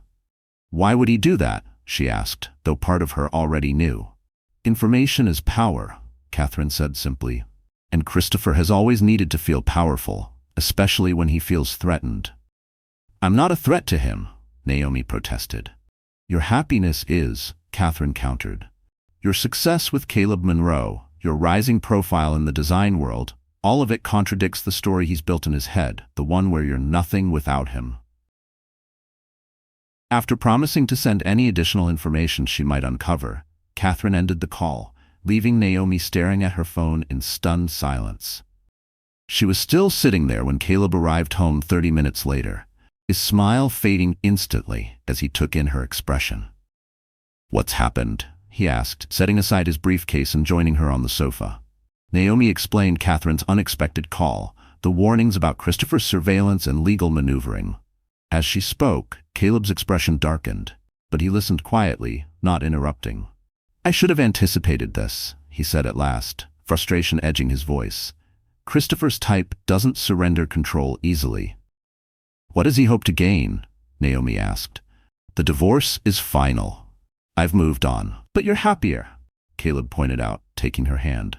"More successful, more visible. Your hotel project made the design magazines last month. Meanwhile, his company's in trouble after the expose on his lending practices." Catherine had been right. Since their engagement, Naomi had received an influx of high-profile commissions, thanks in part to her association with Caleb, but increasingly because of her growing reputation. In contrast, Christopher's business faced setbacks and investor retreat. "Catherine mentioned something else," Naomi said slowly. "She thinks he might have photos or something he plans to use to embarrass us publicly." Caleb's jaw tightened, though his voice remained even. "What kind of photos?" "I don't know," Naomi admitted. "But if he's had me followed." She didn't need to finish. Their relationship had grown more intimate, and though they were discreet, moments of closeness, a kiss in the elevator, a private embrace, could have been captured by someone determined enough. "I won't have you looking over your shoulder," Caleb said, an edge of steel in his tone. "This ends now." He stood and began pacing, a rare habit that Naomi recognized as a sign of deep agitation. "I've been patient with Christopher's petty sabotage, for your sake. I let my legal team handle things quietly because you wanted a clean break, without more drama. But surveillance? Threatening our wedding? That crosses a line." Naomi watched him, seeing a side of Caleb she rarely glimpsed. Not just the protector, but the strategist, the builder of empires capable of precision and power. He had been holding himself back out of respect for her. "What are you suggesting?" she asked, both uneasy and intrigued. Caleb sat beside her again, taking her hands in his. "Christopher needs to learn that actions have consequences. His company is over-leveraged. Investor confidence is shaky. Several of his projects are under review. We have the opportunity to act ethically, legally, strategically." "You want to destroy him professionally," Naomi said. "Not as an accusation, but as recognition." "I want justice," Caleb clarified. Not revenge, not sabotage, but accountability for what he's done to you, to others. He outlined a strategy using legitimate business methods. Shell corporations acquiring stakes in Christopher's failing company, slowly gaining leverage. From there, they could intervene or force change from within. Your insight would be invaluable, Caleb added. You know his blind spots, his emotional tics, his weaknesses. No financial report shows those. Naomi considered carefully. This wasn't about revenge. It wasn't about stooping to Christopher's level. It was about justice, strategy, and protection, and potentially saving employees and clients from further fallout. I never wanted to think about Christopher again, Naomi admitted. But he refuses to let us move forward. Maybe this is the only language he understands. Caleb studied her face intently. We do this together or not at all, he said firmly. And we set boundaries. This can't consume our lives or our relationship. We have a wedding to plan, projects to complete, a future to build. Naomi nodded, appreciating his clarity. 2 hours each week, she suggested. No more. Agreed. Their kiss sealed the pact, a different kind of partnership forming beside the personal and professional bonds they had already built. When they pulled apart, Naomi noticed something in Caleb's eyes she hadn't expected. A flicker of uncertainty. What is it? She asked gently. Caleb hesitated, unusual for a man so decisive. I want you to be sure this is what you want, that I'm not pushing you into something that contradicts your values. The vulnerability in his voice touched Naomi deeply. Even now, as they planned how to protect what they had built, Caleb was still prioritizing her autonomy, her moral compass. I believe in compassion, she said thoughtfully, but I also believe in justice, in boundaries, in protecting what matters. She cupped his face in her hands. This isn't about becoming like Christopher. It's about standing firmly in our own power. Relief softened Caleb's features. That's exactly it. Not vengeance, but refusing to be victimized. Something shifted between them in that moment. A deepening of understanding, a recognition of shared principles.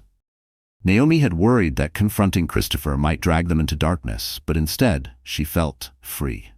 There was liberation in acknowledging that sometimes justice required action, not just dignified endurance. There's something else, Caleb said, his expression turning serious again. While we deal with Christopher's threats, I want to pursue another project. What kind of project? Finding your mother's land. Naomi stared at him, her heart stuttering. The developer broke ground months ago. It's gone, Caleb. Maybe, he conceded. But property transactions leave paper trails. Developments can be delayed or modified. At minimum, we might be able to preserve something. The willow tree, perhaps, or a corner of the property. Tears welled in Naomi's eyes at his understanding of what truly mattered to her. Not revenge, but reclamation. The connection to her mother. The land that held her most precious memories. You would do that? She whispered. In a heartbeat, Caleb replied, his voice rough. Not to erase what happened, but to restore something precious that was taken from you. Naomi kissed him, pouring into that moment all the emotion she couldn't express in words. This gesture encapsulated everything that made Caleb extraordinary. His ability to see what mattered most, and his quiet, steady commitment to healing, not just fighting. As moonlight filtered through the windows, Naomi's last thought before falling asleep wasn't of Christopher's threats. It was the profound difference between the two men who had shaped her recent past. One who exploited her vulnerabilities, and one who honored them as sacred trust. Chapter 8. The strategic revenge. 6 weeks into their carefully orchestrated plan, Naomi and Caleb sat in his home office, reviewing financial reports.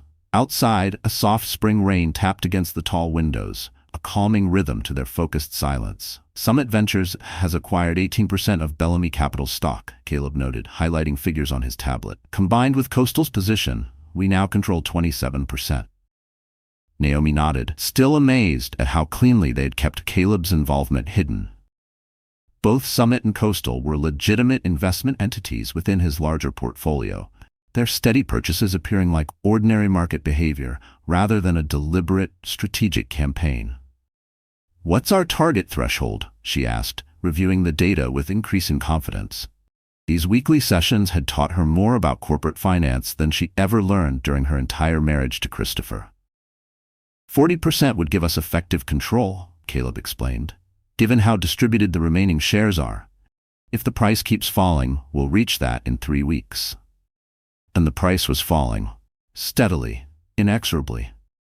Christopher's attempts to lure new investors had floundered. 3 senior executives had resigned in a single week, citing ethical concerns. Naomi knew it wasn't coincidence. She had identified those 3 as decent professionals stuck in a toxic system. Caleb had arranged quiet meetings, offering them positions in his subsidiaries, contingent upon their voluntary exit from Bellamy Capital, with their integrity intact. Brighton Financials submitted their withdrawal notice yesterday, Naomi added, referring to one of Christopher's last major investors. Their board was particularly concerned about the discrepancies I found in the Elmwood project. Caleb's smile was one of admiration. Your insight's been invaluable. No external audit would have caught that. Naomi felt a mix of emotion. During her marriage, Christopher had dismissed her questions about his business as cute, using her social network to advance his own goals. But now, the years she'd spent quietly observing, taking mental notes, had become powerful tools. She knew the projects he had misrepresented, the investors he'd charmed under false pretenses, the numbers that were polished just enough to deceive. It feels strange, she said quietly. I never wanted to think about Christopher again, Naomi admitted. But he refuses to let us move forward. Maybe this is the only language he understands. Caleb set aside his tablet, giving her his full attention.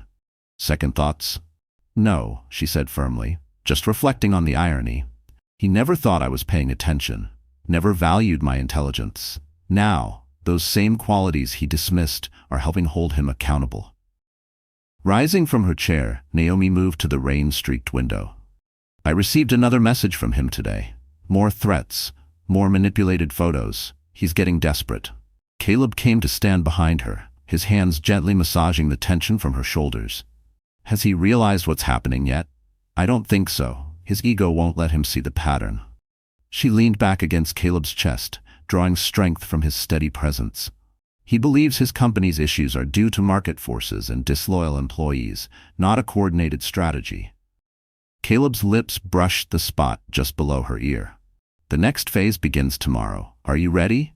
Naomi turned in his arms, searching his face. The next phase meant moving beyond defense toward active dismantling of Christopher's professional facade.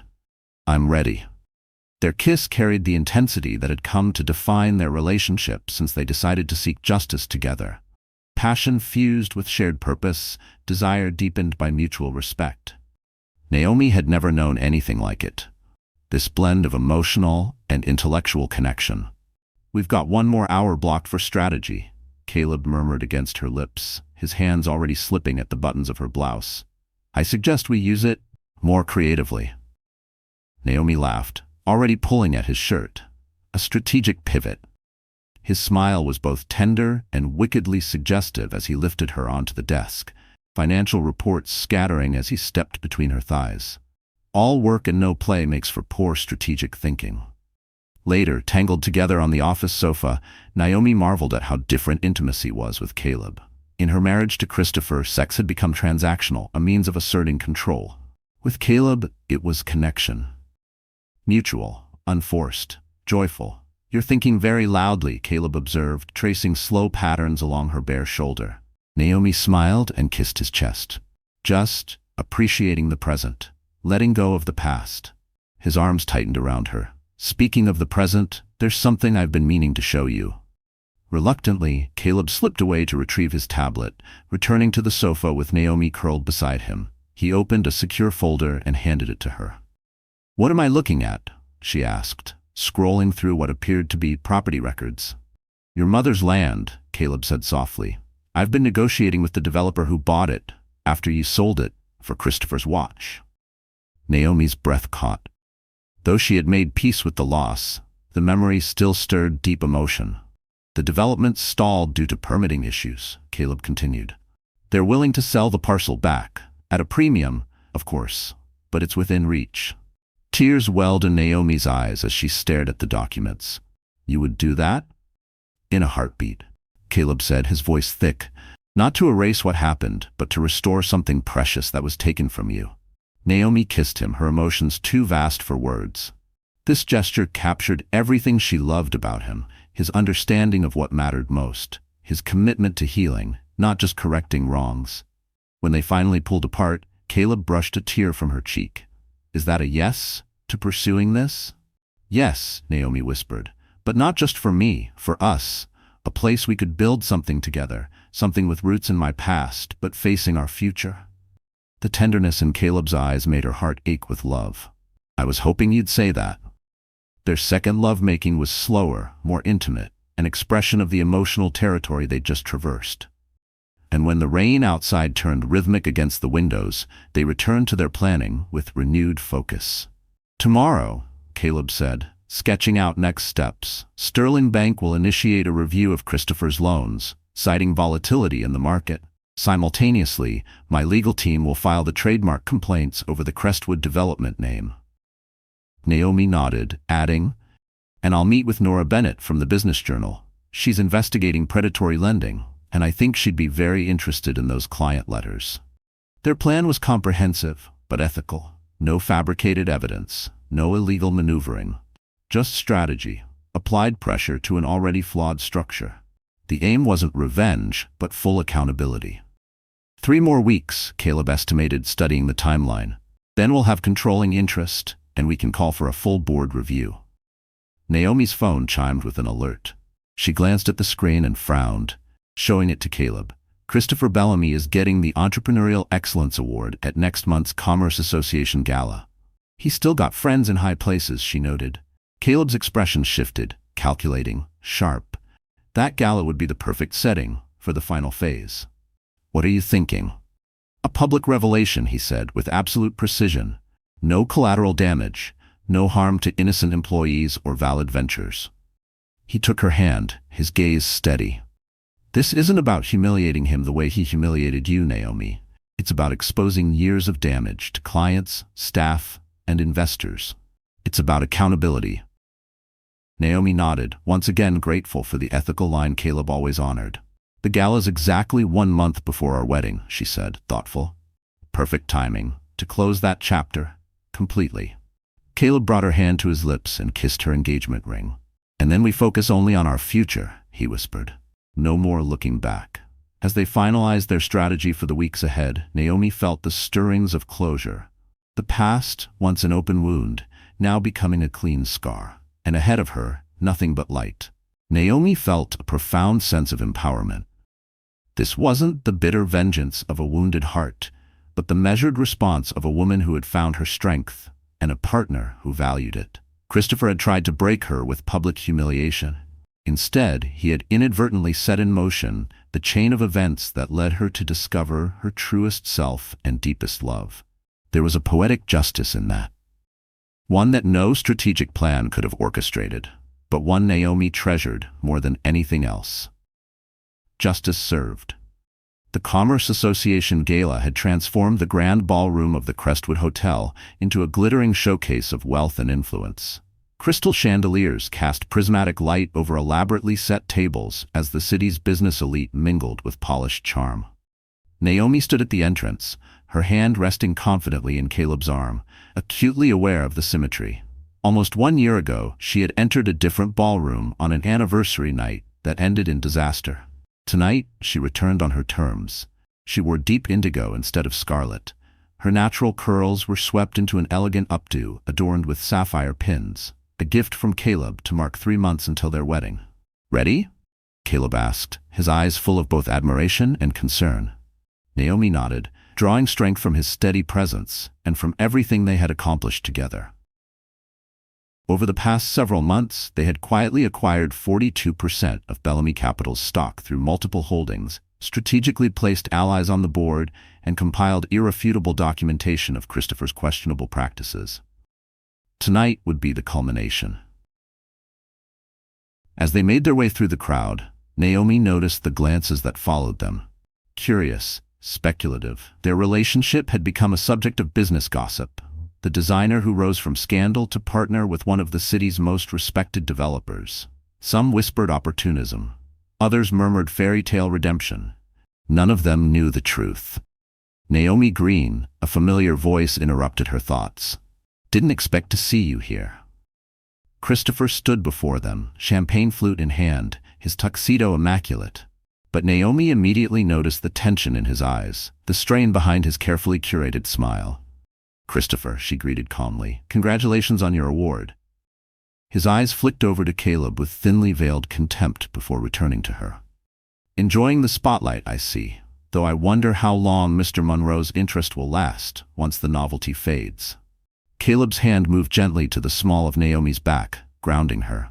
He said nothing, per their plan, allowing Naomi to respond first. "I've learned the difference between genuine partnership and exploitation, Christopher," she said evenly. "It's been enlightening."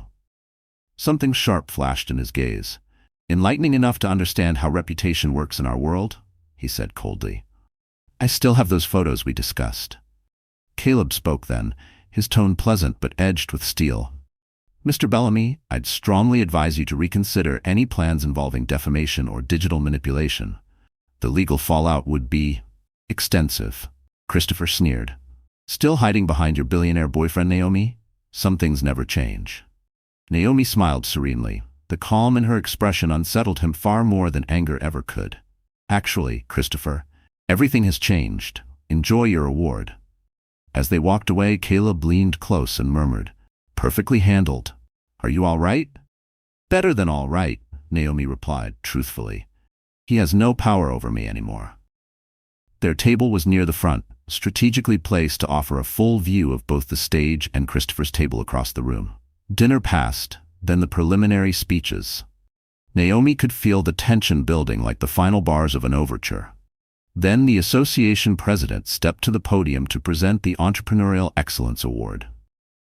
"Before we honor tonight's recipient," he said, "we have a special announcement from Caleb Monroe of Monroe Sustainable Development." "Mr. Monroe?" Christopher's head jerked up, confusion darkening his expression, as Caleb rose from his chair and strode confidently to the stage.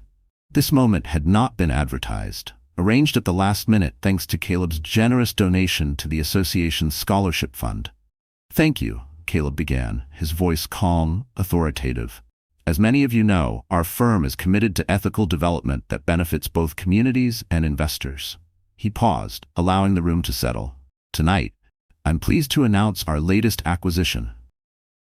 The presentation screens lit up on either side of the stage, displaying Bellamy Capital's logo. "As of market close today," Caleb continued, "Monroe Sustainable Development has acquired controlling interest in Bellamy Capital." Murmurs erupted throughout the room. Naomi watched Christopher's face lose all color as realization dawned. Not only had he lost control of his company, Caleb was publicly initiating a corporate restructuring that would expose his practices to scrutiny. "We look forward to integrating Bellamy Capital's assets into our ethical business framework," Caleb continued. "As part of our due diligence, several projects have been flagged for immediate compliance reviews." The screen shifted to documentation from the Elmwood development. One Naomi had known for months was riddled with misrepresented environmental studies. "Transparency is key to rebuilding investor confidence," Caleb said, outlining planned steps for remediation. It wasn't an accusation, not directly, but no one in the room missed the message. As Caleb returned to the table amid applause, Naomi could see Christopher rising from his seat across the room, fury barely contained in his stiff posture. "You orchestrated this," Christopher hissed, looming over their table. "You manipulated the market to seize my company." Caleb regarded him calmly. "We made legitimate investments in an undervalued company with promising assets, standard business practice." "This is a personal vendetta," Christopher insisted, his voice rising enough to attract attention from surrounding tables. Naomi rose, facing him directly.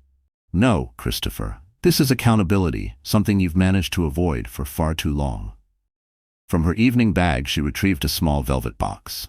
"I believe this belongs to you," she said, opening it to reveal the sapphire watch, the very object that had catalyzed their original fracture. "I don't want that," he said dismissively. "Neither do I," Naomi replied. "It represents everything wrong with our relationship, surface beauty hiding hollow values." She placed the box on the table between them. "Consider it severance from our past." "I'm keeping my mother's land, though." Christopher's expression twisted into confusion. "That land was sold, Purchased again at market value by my firm, Caleb interjected smoothly. Understanding spread across Christopher's face, slowly and painfully. This wasn't just a corporate takeover. It was the recovery of what he had forced Naomi to sacrifice. "You won't get away with this," he threatened, his composure fraying. "I've got friends on the Commerce Commission. The regulatory board will receive full documentation of the Elmwood environmental reports tomorrow." Naomi interrupted, her voice even. "Along with the Bayview loan restructurings, unless, of course, you'd prefer to address those issues internally during the transition." Christopher stared at her, momentarily speechless at her command of his most vulnerable business data. "You were right about one thing, Christopher," Naomi said quietly. "I was paying attention during our marriage, just not to the things you thought mattered. While you focused on my appearance and social capital, I was watching business practices that should never have been allowed to continue." The association president approached, sensing tension. "Everything all right here?" "Perfectly fine," Caleb said smoothly. "Mr. Bellamy was just congratulating us on the acquisition." "Excellent," the president said cheerfully. "Christopher, we're ready for your award presentation now." Trapped by decorum, Christopher had no choice but to follow the president toward the stage. As he walked away, he glanced back once, his expression a volatile mix of rage and rising fear. "He knows," Naomi murmured as she and Caleb returned to their seats. "Yes," Caleb agreed, "and more importantly, he knows we know. Tomorrow's board meeting will decide whether he cooperates or faces public exposure." They watched as Christopher accepted his award, his smile brittle, his speech noticeably shorter than planned. The irony wasn't lost on Naomi. Receiving an excellence award minutes after losing his company, brought down by the same ethical failures he once flaunted. After the gala concluded, Caleb led Naomi to the terrace overlooking the city. The spring air was warm, fragrant with the scent of blooming flowers from the hotel garden below. "How do you feel?" he asked gently, studying her under the soft city lights. Naomi thought about it carefully. "Complete," she said finally. "Not because of what happened to him, but because I closed that chapter on my terms." Caleb smiled, drawing her into his arms. "You were incredible tonight. Your strength keeps astonishing me." "It was our strategy," she reminded him, resting her hands against his chest. "Our justice." "True," he said. "But seeing you stand there completely beyond his reach, that was all Naomi Green, the woman I fall more in love with every single day." Their kiss beneath the stars was not one of triumph over an enemy, but a celebration of healing and clarity. Naomi had rewritten her story, not by striking back, but by rising above. "Take me home," she whispered against his lips. "We've got a wedding to plan, and a future to build." Caleb's grin held every promise she would ever need. "Home it is, though maybe with a quick detour." "What kind of detour?" Naomi asked, catching the glint in his eyes. "I thought we could drive by your mother's land," he said, "under the moonlight, so you can start imagining what we'll create there, together." Naomi's heart swelled. He understood, without needing to be told. "That sounds perfect." As they left the gala hand in hand, Naomi looked back once at the ballroom, where Christopher now stood alone, finally feeling the weight of his choices. She didn't feel victory, just certainty, that the scales had finally balanced. Chapter 10. The Ultimate Reckoning. Exactly 1 year after Naomi's public collapse, the grand ballroom of the Regency Hotel had once again been transformed. This time, not for an anniversary, but for a wedding.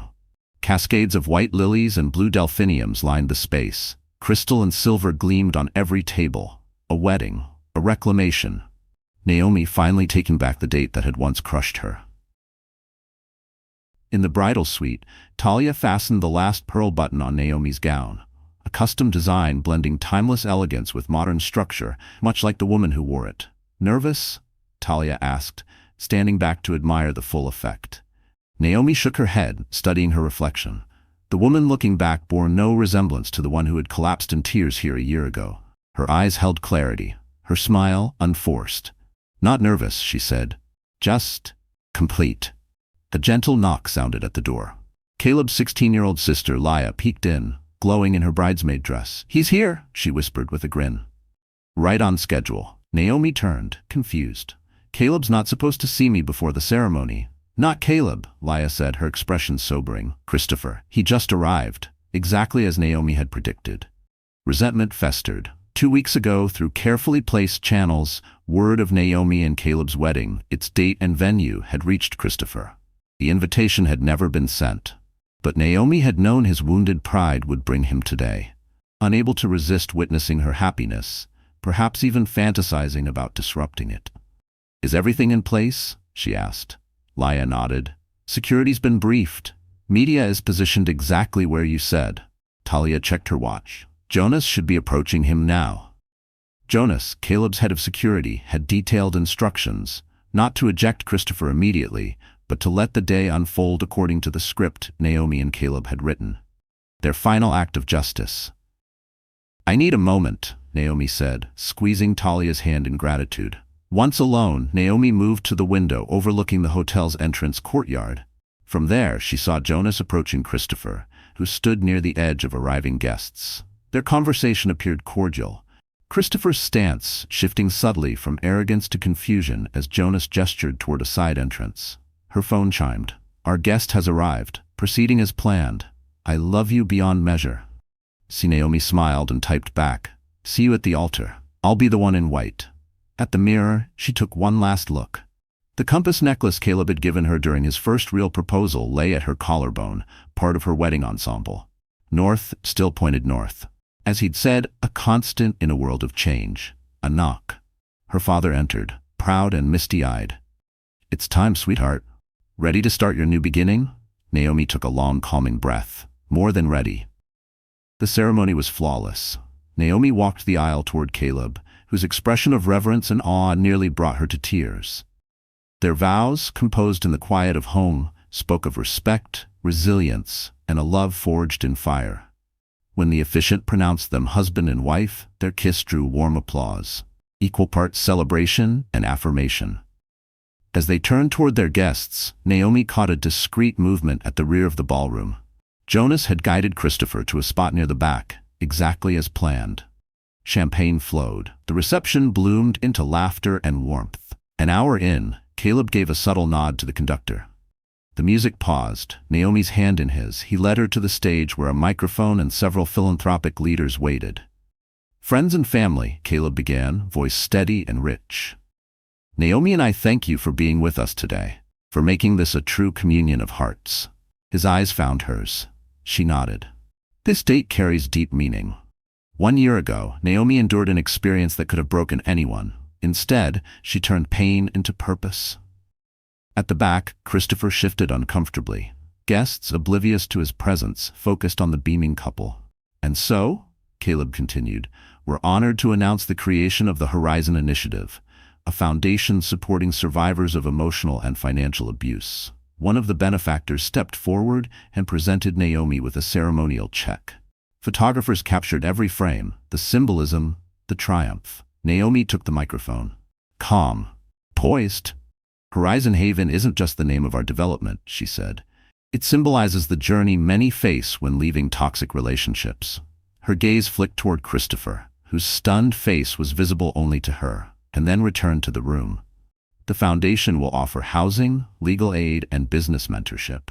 Because sometimes the most powerful lesson from pain is learning how to help others heal." Applause thundered as Naomi and Caleb unveiled the foundation's logo, a rising horizon formed by outstretched arms. Photographers surged, securing tomorrow's headlines. Back on the floor, Naomi saw Jonas quietly escorting Christopher toward the exit. Their plan had worked. He had seen her joy, witnessed her transformation, and had no choice but to walk away, watching what he'd once tried to destroy become something unshakable. Mission accomplished. Caleb whispered as they moved to the dance floor. "Perfectly," Naomi replied. "Did you see his face?" "Absolutely priceless." Caleb's laugh was low and full of pride. "Remind me never to challenge you, Mrs. Monroe. Your tactical mind is formidable." "I prefer to use my powers for good," she said, grinning. "Though I make exceptions for justice." As the music swelled around them, Caleb's expression grew tender but serious. "Are you happy, Naomi? Truly?" The question touched her deeply. Here was a man who, even in triumph, cared more about her authentic joy than any symbolic victory. "Happier than I ever thought possible," she answered truthfully. "Today wasn't about Christopher. It was about us, reclaiming this day completely." And so we have, Caleb agreed, his arms tightening around her waist as he spun her effortlessly, the silk of her gown rippling like a wave. The past, he said softly, is finally just the past. Later, as their reception bloomed with dancing and joy, Caleb quietly guided Naomi away to a private terrace overlooking the city skyline. A small table awaited them with 2 flutes of champagne and a velvet box.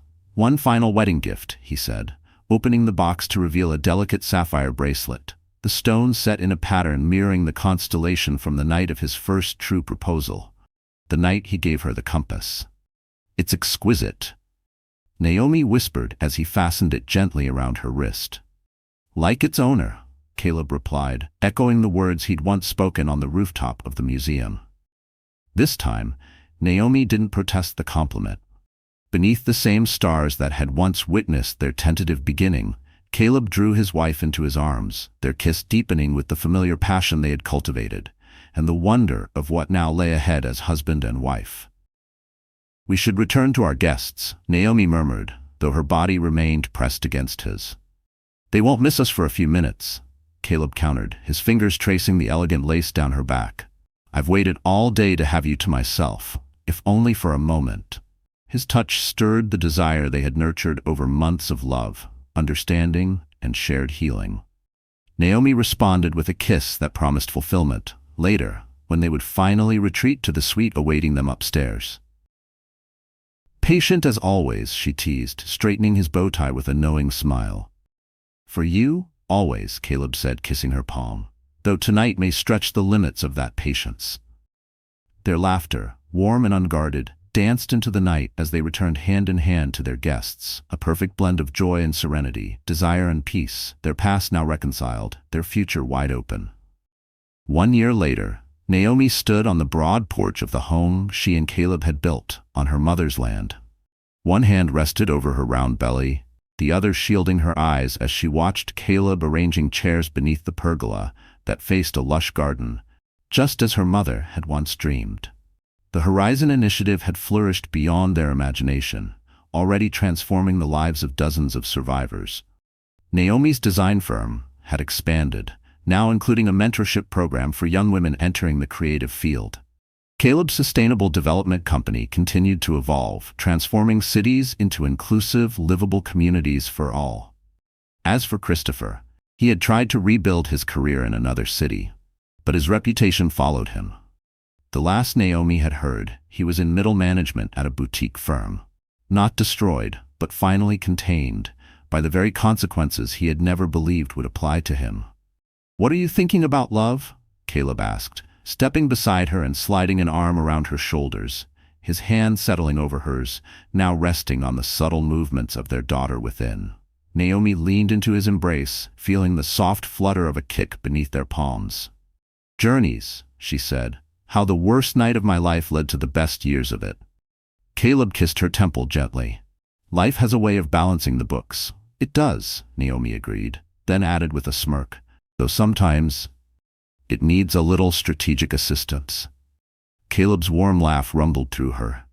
"Remind me to warn our daughter never to underestimate her mother." "Oh, I think you can teach her that," Naomi smiled.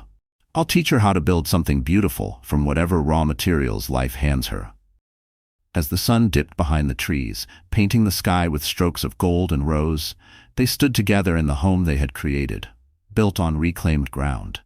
Two people who had found in each other the rarest kind of love, one that healed old wounds while planting roots for future joy. A love that recognized worth through scars and turned what was broken into something more radiant than either could have envisioned. Their story had begun in betrayal, but it would continue in resilience, redemption, and renaissance. A sapphire heart, once shattered, now reforged, not just whole again, but unbreakable. Dear friend, life, in its most merciless moments, often tests the shape of our soul. But as the Stoics remind us, what stands in the way becomes the way. Naomi's journey was not just one of heartbreak and healing. It was proof that even in ruin, beauty can be built. Her home, her marriage, her purpose, all rose from ashes not because fate was kind, but because she chose courage when bitterness beckoned. Let her story be a reminder. We are not defined by what breaks us, but by how we rebuild. wiser, stronger, and with deeper compassion. Sometimes, the life you were meant to live begins the moment you stop chasing the one you lost. If this story moved you, please consider liking, sharing it with someone who might need it today, and subscribing to join us for more stories of strength, love, and second chances.